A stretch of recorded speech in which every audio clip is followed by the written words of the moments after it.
Yo, what up, friends? Bit of a weird past few days. Today is Monday, April 24. So it's been 4 days since my last vlog, and talked a lot about my job last vlog, a lot about work, and I'm going to talk a bit about it today as well. And I've learned a lot over the past several months, but the number one thing I learned is never do a job that you are not happy going to. You know, I've learned this lesson over and over again over the past several years. And by several, I mean by the past over the past 10 fucking years, I've learned this lesson. You know, since I was 10 years old, I've kind of observed this from people, that a lot of people go to their job and they're miserable and they hate going to work. And to me, that is a very, very sad life. At minimum, your job is 30% of your life. And if you're upset 30% of your life, that is an upsetting life. That's a sad life. So do everything in your possible power to make sure that you do a job that you enjoy, even if you can afford to do a job that you enjoy for less pay. I think it is much more beneficial than doing a job for high pay that you absolutely hate. And been thinking about this so much. You know, I've met so many people who hate going to work every day, who can't quit, who can't go get another job because they rely on that income source, you know. And I feel like if you can take the little risk to go and get a new job that you might enjoy more, or even something that you don't enjoy as much but makes you feel better, something that you're not stressing out about or miserable about every day, then you should absolutely do so. Because for most people, you're working more than your job contributes to more than 40 hours of every week, because you got to prep before, you know, de-wind after. And if you ever think about it outside of work, I would consider that like part of work. If you're stressing 10 hours outside of work, then I would consider that more than 30% of your life, that more 30% of your awake hours, you know, you are stressed. So I've made the decision. I've done a lot of thinking. This past week has been really heavy on me work-wise, and I've talked to a lot of friends at work and talked to a lot of people, and I have made the decision I'm going to quit my job, and I think it's the best decision for me. And there's a lot of reasons that go into this. You know, number one, I'm stressed out about work outside of work. You know, I've thought about quitting since December, and every time I think about quitting, I go and I distract myself, and then I feel better about it, and then I go back to work and tell myself one more month, one more week. This is not a good habit to get into, because this could stretch into several years and then your entire life very quickly. You know what I mean? I know so many people who have said 1 more month and then I'll quit, 1 more month and then I'll quit, for years and years and years. You know, and they still work there. And then to me, that is years and years and years of misery and wasted time. Not 100% wasted time, not 100% misery, you know. But you could spend those years and years somewhere else that treats you better, that is a better fit for you. You know, and I'm not saying that everyone should quit their job. I'm just saying you should do what makes you happy. And if your job is not making you happy, if you're not excited to go to work, then you're not excited about 30% of your life. And you need, in my point of view with my mental health, is that if I'm not excited, it's going to really, really tear me down, break me down, make me sad, make me upset. That's the number one reason. Number two, because of work, several times I've had to skip my workout, which is, you know, something that's not important to most people, but is extremely important to me. If I work 5 a.m. to 9 p.m. and I skip my workout, it's really upsetting. If I work, you know, on the weekend, you know, open to close, same thing. I can't work out because there's no pool or gym open. and it's fucking like for my physical mental health, I really need to prioritize my recovery and working out. So when I do skip it, it's a lot heavier weighted on me than it probably should be. Number 3 is, school. I've skipped several assignments because,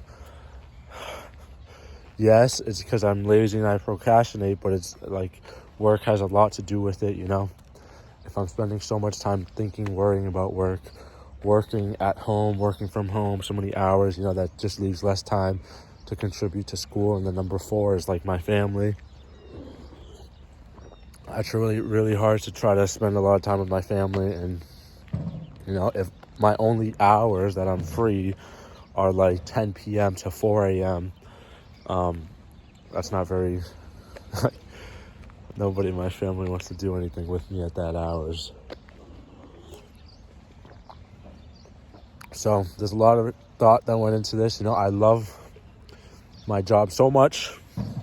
It's a really hard decision. I love the kids that I work with. I love all of my coworkers and all of the people that work for me, my whole staff team. I really deeply love and care about each one of them so much.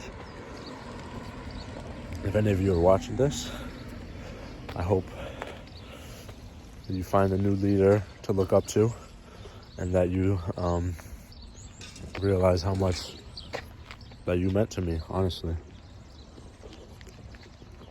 But that being said, I don't know when. I just said not to do this, but I might stick around for 1 or 2 more months. Just because financially, I think that's the best, safest decision. I have not saved pretty much no money, which is never a good thing to do. I've been putting all of my money into my student debt. Pretty much every paycheck, I don't save any of it. I pay for like what I need. Sometimes I buy some things that I want and I don't need. And then the absolute rest of it goes right into that negative $25,000 that I have for school, and that probably wasn't the best decision. I probably should put half of it into the negative $25,000, then half of it saved, so at least have some money after.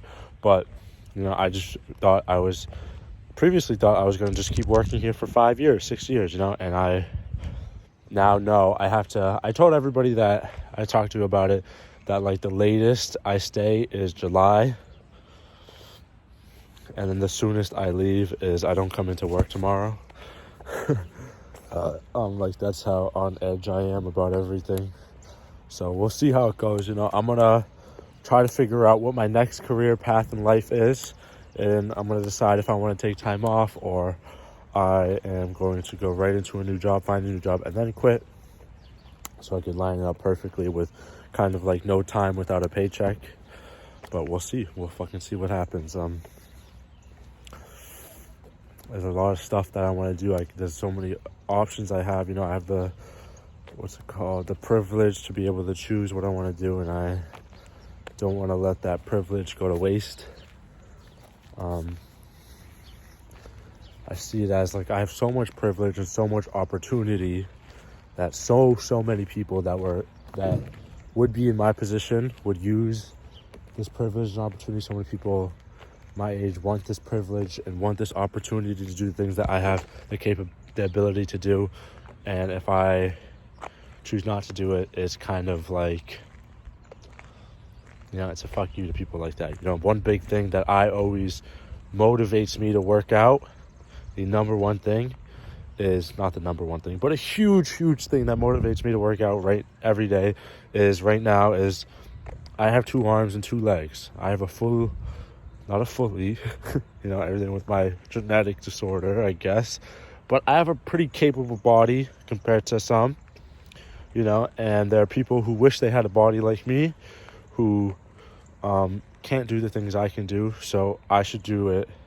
No, I don't know why, it just makes sense in my head. When I'm injured, I wish whenever I'm injured, all I want to do is work out and run around and swim and do all these things, so when I'm not injured, it's like if I was injured, like I can do these things, so I should. If I couldn't, I would wish I could. And whenever I am injured, I regret not doing it when I was fully capable of doing it, if that makes sense. Yeah, so that's the recap. I feel a lot better, a lot less stressed out with the decision that I'm going to quit, and that is final, and there's nothing that anyone can do to change that. The decision now is just when and what do I do next. I kind of really want to take time off, which is why I'm leaning towards work 2 more months, save a ton of money, and then I'll have a ton of money saved up so that I can take time off. So that's kind of the decision I'm leaning towards, because I think that's the right decision for me mentally. And like I said, it's a lot easier, a lot less stressful to go to work and all, with the fact that I am, a lot less, well, it's a lot less stressful to go to work every day when I know I'm going to quit, when I know the end is in the year. When previously I thought, oh my God, I'm going to have to put up with this shit for 7 years. I'm going to put up with this shit for 6 years. How long am I going to stay here? Is this the rest of my life? Am I going to stay at this one place for the rest of my life? That's what a lot of people do. And I never really thought that, but I always thought,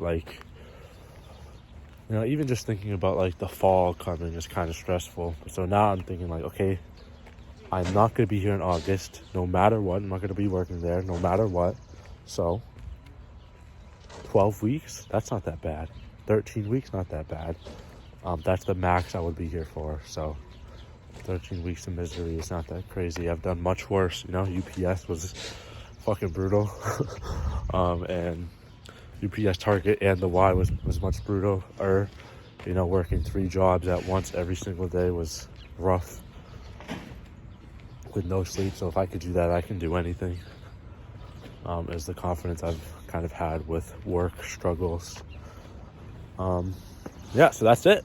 Today's workout, woke up, got my ass straight to the gym, and I don't know why, driving here today, I've never been filled with so much energy, so much gratefulness to the kind of just what I said before. I'm just so grateful that I'm able to move freely now, and that I'm able to work out. I'm just so grateful for the body that I was given by my parents, and just everything I have, and be able to drive myself to the gym, be able to go to such a nice facility, be able to use the equipment, everything I'm just so grateful for. And I was really excited to come to the gym today. Got in, did my recovery for 20 minutes. After that, I did push-ups, and I've been doing push-ups a lot over the last several months. Nothing serious, 5 here, 10 there. Push-ups have always been a staple in my workout routine. One thing I've always done is with my 5-year-old cousin, I just put him on my back and try to do as many push-ups as I can. And my thought process is, if I keep doing that, he's going to get heavier and heavier. And the heavier he gets, if I keep doing push-ups, I'm going to get stronger and stronger. And that's what I've always thought about. So that's something I've always, I've been doing more and more lately. So today, really disappointing when I was trying to come up with a push-up set, and my hard push-up set was 4 sets of 12. All I did was 12 push-ups. I tried to do them very slow and controlled, 4 sets of those, and that was pretty difficult. And that is a little disappointing, but keep in mind, I did go super slowly. I did do a wider grip, trying to focus more on my chest recruitment. And I don't know if that's right or if that's wrong. I still kind of have this pinch in my left shoulder. So I'm going to ask my AT about that tomorrow. But it was a hard set, and I did all 48, 12, 24, 36, 40. Yeah, I did 48 push-ups. Felt pretty good about that, honestly. Then I went over to chest press. Same thing I did last time, 4 sets of 10 of 25 pounds. And this was a lot harder, especially post push-ups. This was a hard set. But I felt like I was able to control the movement the whole time. Good form. I'm really proud of that. 25 pounds in my head is really heavy on each hand. And the fact that I can do that pretty much with ease is something I am proud of. After that, I did the chicken wing lateral raises. And I did 4 sets of 16 with 10 pounds. That's a lot of reps.